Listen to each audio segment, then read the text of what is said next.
everybody know what your Twitter is, what your Facebook is, and all that stuff, because they're going to want to know. They're going to want to hear more after they hear this song. Absolutely, I hope so. All right, so here we go. Somehow, Mandee Woods, right here on the Chris Top program.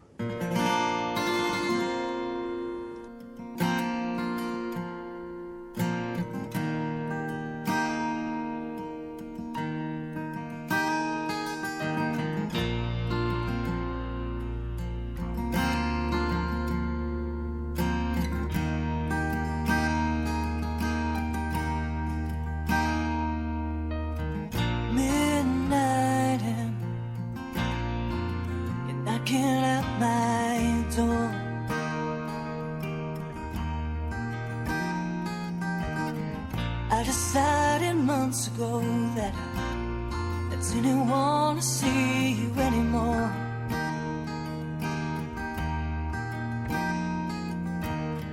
Contemplating if I should let you in.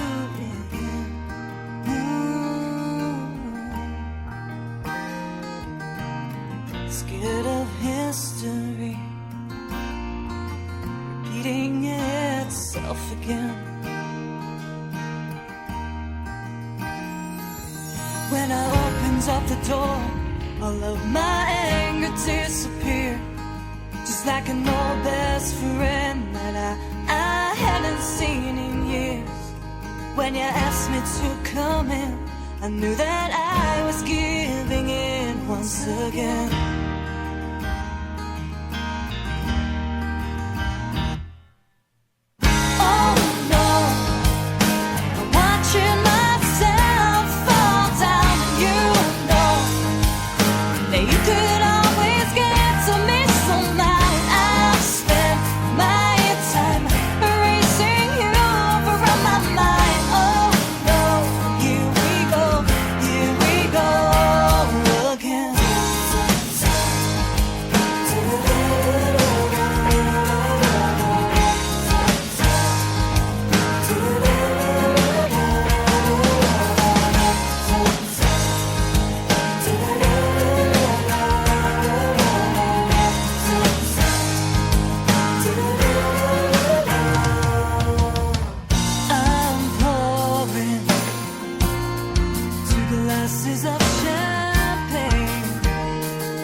There we go, Mandee Woods, somehow, right here on the Chris Top program. Now, Mandee, we were talking about your music a little bit during the break, and I thought it was interesting because when I first started listening to your songs, I know they're in the country genre, but I noticed that there's just this really big, I guess, adult contemporary kind of a popish. Thing in there too, and it's a big part of it. It's not just a little part of it like you might find in some artists. Yeah, absolutely. Now, and you made the statement that you were what was you said you were surprised that you were classified as country music? Well, I wasn't necessarily surprised. It's just not I love country music. Don't get me wrong. I absolutely love it. I didn't picture myself in that genre, I guess, when I was writing at home or when in the studio. And it's funny, actually, the bass player that we had involved Mike Tessier. He turned to me when we were in the making of the EP and he's like, "You're really country." I'm like, "I am." He's like, "Yeah, you're really country." I didn't realize it. Like, for some reason, it just didn't click. And sure. I guess I am. I'm a little bit country, a little bit rock and roll. Well, that's neat. I guess it found you, and I guess it's a bigger influence on you than you thought it was. Exactly, and it's very Canadian. It's very Canadian kind of genre. I don't know if you've ever heard of Amanda Marshall. She was a big influence of mine, and Melissa Etheridge and Tracy Chapman. So there's definitely some influences there as well. So kind of tied into everything. Absolutely. Now, if people want to learn more about you, if they want to download some of your songs, buy some of your songs, tweet with you, where's some of the places they can go to do this stuff? Well, my Twitter, I'm on it constantly. So Twitter would be great. Send me a private message too. I read them. My Facebook page, my website, you can find some resources there. Reverb Nation. Where else am I on? Instagram. Right. I'm pretty much on any social media website you can find. Oh, so that means you read the private messages I sent you. Oh. Yes. Don't tweet those to anybody else. No, I won't. It's our little secret. That's embarrassing. Okay. It's really embarrassing. So what's your Twitter handle? It's at Mandee Woods. At Mandee Woods. Now, do you have a website as well? Yeah, it's mandeewoods.com, and I just want to tell you guys too, spell my name Mandee, not with a Y, because you'll have a very difficult time finding me. It'd be very frustrating. Yes. Okay. So it's Mandee Woods, yes. WOODS.com, and they can find anything, I guess, your Twitter and all your stuff from there. Yeah, everything's on there, and it's pretty straightforward. Actually, my website I did all myself, and I manage as well, so pretty easy to get a hold of. Now, are you in the stage where you're giving your songs away, or are you selling them, or both? I'm definitely not giving them away. Okay. It's on iTunes, Amazon, Google Play, any online store. I'm definitely writing for myself right now. I'm actually in the works of my second album, a full album. And it's almost all written, so I have a lot of new stuff coming as well. Oh, so what's the projected time for that, or do you know yet? I'm hoping for 2016. It's so hard to put a time limit on these things. It always takes longer than you think. It's a long process. Okay. Dude, you can't make me wait a year. What are you doing? 2016? Well, I just released my EP in November. You said it was almost done. I know. I don't even want to wait a year. I'm excited. Maybe you can throw us a single or two before then. I think I am. I wrote a summer song, and I think I'm going to put that out for the summertime, and I think it will be a nice one that people will really enjoy. So I'll get you ready for the summer and the sun. Okay, good. So I won't have to wait a whole year then. Exactly. No, I'll throw you guys a bone. I promise. Okay. Hey, and do me a favor, because I like being in the loop. Like maybe when the day before you release the song, send it to me. Okay. I will. I want to hear it first, so I can say, yeah, I'm in the loop. I heard it first. Yeah, exactly. Right. I'll keep you in the loop, Chris. I promise. Okay, good. And now we're Twitter buddies for life, right? Absolutely, we're Twitter buddies. Okay, for life. For life. Yeah, you can't forever. You can't leave that part out. That's the important part. Exactly.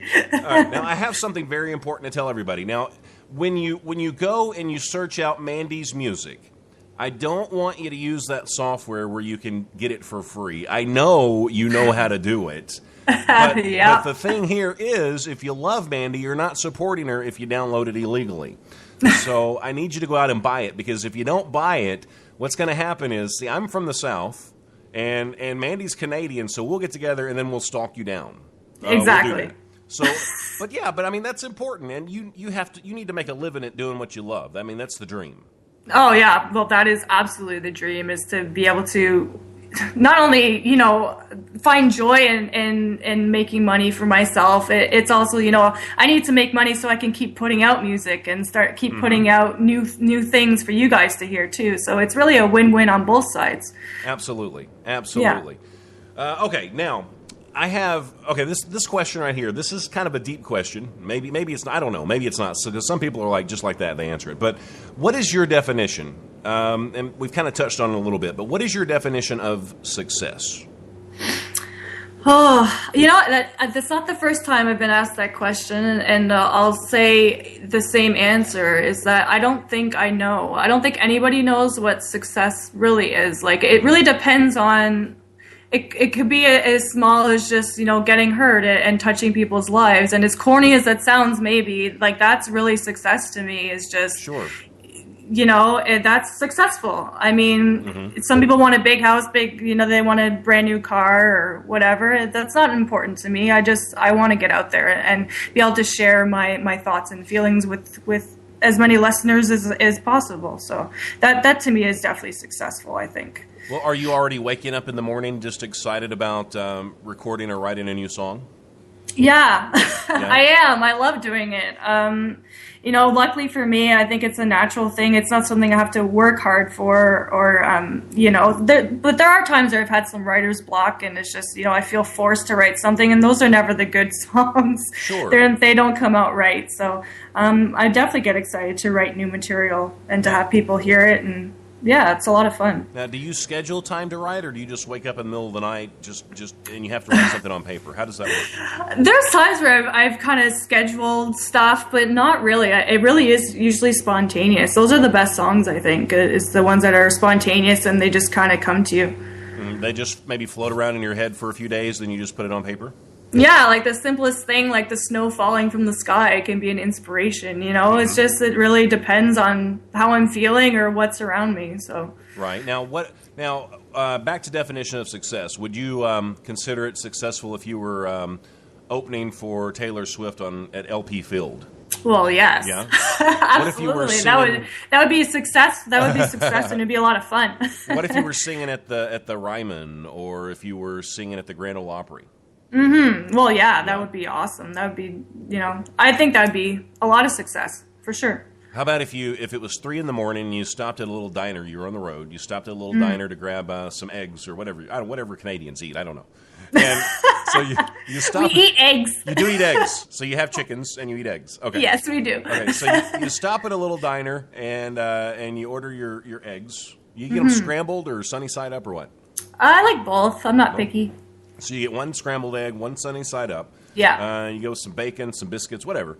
And you're sitting there eating your breakfast. Then some guy gets up and he goes and he puts a quarter in the jukebox or however much they cost now. And then one of your songs come on. How would that make you feel? That would make me feel awesome. I think that would be success as well. I do too. I think that would be the coolest thing. I'll never experience that, but I think that would just be, to me, that would be the pinnacle, I think. That'd be awesome. And some artists don't like to hear their own music. I've heard that a lot. Like, I heard an interview with Jennifer Lopez one time, and they were saying, like, how do you feel when you go to a club and, like, they start playing your music? And she's like, I don't like it. Like, some people don't like that, I guess. But yeah. I think it would be awesome. I think it'd be cool, too. Absolutely. Just to know that at least there's one other person out there that wants to hear your song. Oh, for sure, for sure. Absolutely. Okay, now we've got 2 other songs we're going to play, and I want to make sure I get to them before we run out of time. Sure. Now, the next song, it's called Grace. So I guess you know which one's my favorite now. But so Grace, tell me about Grace. Where did that one come from? That one is really personal for me, actually. I wrote that song a couple weeks before my cousin had passed away. Actually, he was diagnosed with bipolar disorder. And it was almost like that song was for him. Like, it was so weird. Like, I had written it 3 weeks before he had passed. And for some reason, I was just in my living room, and it just, like, I wasn't even sure what I was writing about. It just started coming out, and I played it for somebody, and they're like, wow, that's really good. I'm like, yeah, like, the words just started coming out, and it just, I don't know, I love that song. And then after he had passed, he took his own life. I think mental illness really needs to be talked about, and I think it's a real thing. And, that song has a lot of reflections of how he was feeling, and maybe others, not just mental illness, maybe, someone who struggles with addiction, or, someone who's been institutionalized. And so that's basically what the song's about, but I think it's also open to interpretation and whatever you want it to